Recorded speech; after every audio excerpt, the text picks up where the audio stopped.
आज हम आपको देश के प्रथम राष्ट्रपति डॉक्टर राजेंद्र प्रसाद के बारे में 5 प्रमुख बातें बताने जा रहे हैं। ये 5 बातें उनकी जिंदगी में बहुत महत्व रखती थी।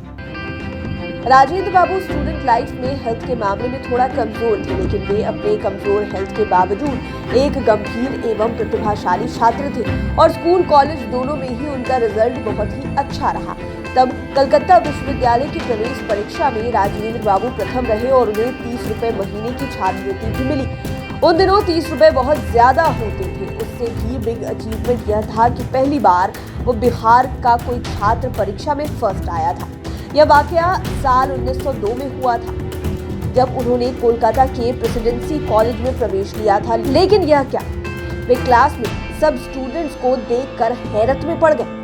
सभी को वे ताकते रह गए थे। सबके सिर नंगे थे, मतलब किसी ने टोपी नहीं पहनी थी और सब वेस्टर्न ड्रेस में थे। सभी लड़के पतलून और कमीज पहने हुए थे। उन्होंने सोचा कि ये सब एंग्लो इंडियन है, लेकिन जब अटेंडेंस में नाम पुकारा गया तो सबके हिंदुस्तानी नाम थे। लेकिन इन्हें झटका तब लगा जब राजेंद्र बाबू का नाम अटेंडेंस के समय नहीं पुकारा गया। तब वे बहुत हिम्मत करके खड़े हुए और टीचर से अपने अटेंडेंस के बारे में पूछा। टीचर उनके देहाती कपड़ों को घूरता ही रहा। राजेंद्र प्रसाद हमेशा की तरह कुर्ता पैजामा और टोपी पहने थे। टीचर बोले, ठहरो, मैंने अभी स्कूल के लड़कों की हाजिरी नहीं ली है। स्कूल के लड़कों की अटेंडेंस लेंगे तो तुम्हारा नाम आ जाएगा। टीचर के कड़े मिजाज को देखकर वो सहम गए। दरअसल टीचर उन्हें स्कूल का लड़का समझ रहा था। राजेंद्र प्रसाद ने भी हट किया कि वह प्रेसिडेंसी कॉलेज के छात्र हैं और अपना नाम भी बताया। टीचर को जब यह पता चला कि यही राजेंद्र प्रसाद है जिसने परीक्षा में फर्स्ट किया है और इन्हें ही छात्रवृत्ति मिली है, इसके बाद टीचर ने गलती मानी और इस तरह राजेंद्र बाबू का कॉलेज का जीवन शुरू हुआ। यह वाकया भी प्रेसिडेंसी कॉलेज का ही है। वहाँ एक ऐसा वाकया हो गया जिसके बाद प्रिंसिपल को अपनी गलती माननी पड़ी। दरअसल जब प्रिंसिपल ने एफए में उत्तीर्ण छात्रों के नाम लिए तो उस लिस्ट में राजेंद्र बाबू का नाम ही नहीं था। इन्हें तो अपने कानों पर विश्वास ही नहीं हुआ कि उनका नाम लिस्ट में नहीं है। बाकी लड़कों को भी लग रहा था कि राजेंद्र प्रसाद फेल नहीं हो सकते, क्योंकि इस परीक्षा के लिए उन्होंने बहुत ही हार्ड वर्क किया था। इसके लिए उन्होंने रात दिन एक कर दिया था। आखिर वे खड़े हुए और संभावित गलती की ओर डरते डरते संकेत किया। प्रिंसिपल ने तुरंत उत्तर दिया कि वह फेल हो गए होंगे, उन्हें इस मामले में तर्क नहीं करना चाहिए। लेकिन सर, राजेंद्र प्रसाद हकला कर बोले, घबराते हुए कहा कि इस समय उनका कलेजा धक धक कर रहा था। राजेंद्र बाबू के जैसे ही लेकिन बोलते ही प्रिंसिपल ने गुस्से में कहा, 5 रुपया जुर्माना। राजेंद्र बाबू हिम्मत जुटाकर फिर बोलना चाहे कि 10 रुपया जुर्माना। लाल पीला होते हुए प्रिंसिपल चिल्लाए। ऐसे में राजेंद्र बाबू बहुत घबरा गए, लेकिन हिम्मत नहीं हारे। किंतु प्रिंसिपल साहब पेशेंस खोते जा रहे थे और अगले कुछ क्षणों में जुर्माना बढ़कर 25 रुपए तक पहुंच गया।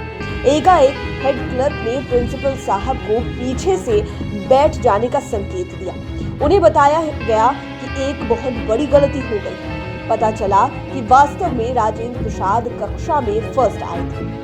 साथ ही उनके नंबर उनकी प्रवेश परीक्षा से भी इस बार बहुत अधिक आए थे, लेकिन लिस्ट में नाम ही छूट गया था। प्रिंसिपल नया था, इसलिए वे राजेंद्र प्रसाद को परख नहीं पाए। बता दें कि सिवान के जिरादेई में जन्म लेने वाले राजेंद्र प्रसाद की प्रारंभिक शिक्षा छपरा में हुई थी। उन्होंने बाद में लॉ के क्षेत्र में डॉक्टरेट की उपाधि हासिल की। वे हिंदी, अंग्रेजी, उर्दू, बंगाली और फारसी भाषा को अच्छी तरह से जानते थे। डॉक्टर राजेंद्र प्रसाद जब राष्ट्रपति थे तब उनकी बेटी एक बार उनसे मिलने राष्ट्रपति भवन आई। उनके साथ उनका बेटा भी था, मतलब राजेंद्र बाबू की नाती उनकी बेटी राष्ट्रपति भवन में कुछ देर तक रुकी और जब वापस जाने लगी तो राजेंद्र बाबू ने अपने नाती को भेंट में 1 रुपया दिया। जब राजेंद्र बाबू की पत्नी ने नाती के हाथ में 1 रुपया देखा तो बोली, आपने तो कमाल कर दिया, इतने ऊंचे ओहदे पर फिर भी नाती को उपहार में 1 रुपया दे रहे हैं।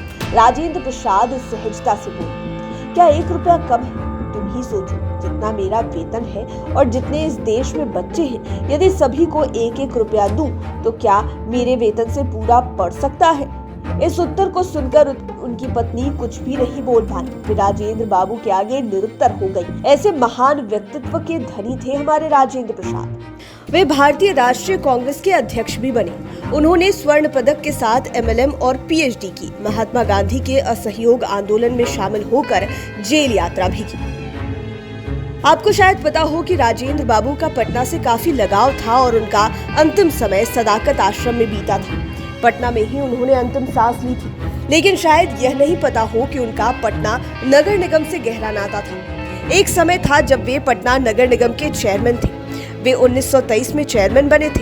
उन्होंने इसके जरिए लोगों को बुनियादी सुविधाएं मुहैया कराने की भरपूर कोशिश की थी, लेकिन सफलता नहीं मिली तो वे तंग होकर चेयरमैन की कुर्सी से हट गए थे।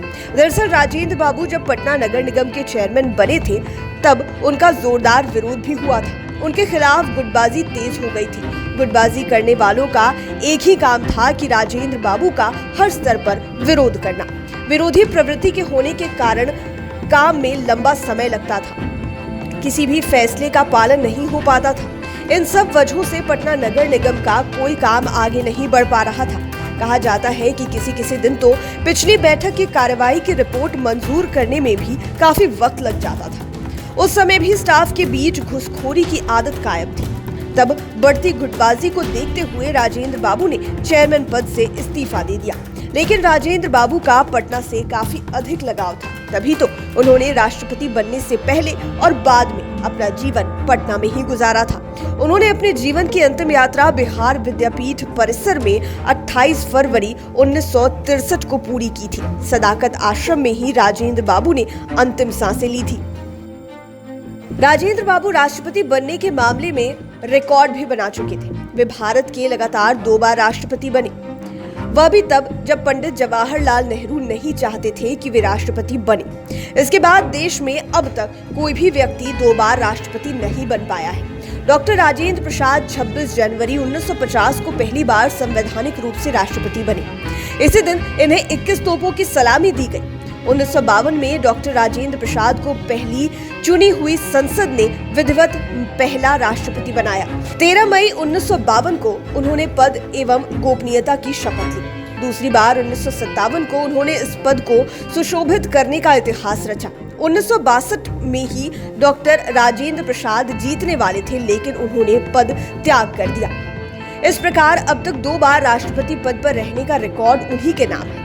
कहा जाता है कि भारत के पहले प्रधानमंत्री पंडित जवाहरलाल नेहरू और राजेंद्र प्रसाद में वैचारिक और व्यवहारिक मतभेद थे। ये मतभेद 1950 से 1962 तक राजेंद्र प्रसाद के राष्ट्रपति रहने के दौरान लगातार बने रहे। दरअसल राजेंद्र बाबू हिंदू परंपरावादी सोच के थे, इसलिए राष्ट्रपति बनने से पहले भी वे आधुनिक और पश्चिमी सोच वाले नेहरू से पटरी नहीं बिठा पाए। तत्कालीन प्रधानमंत्री जवाहरलाल नेहरू ने राष्ट्रपति चुनाव में अंदरूनी विरोध भी किया।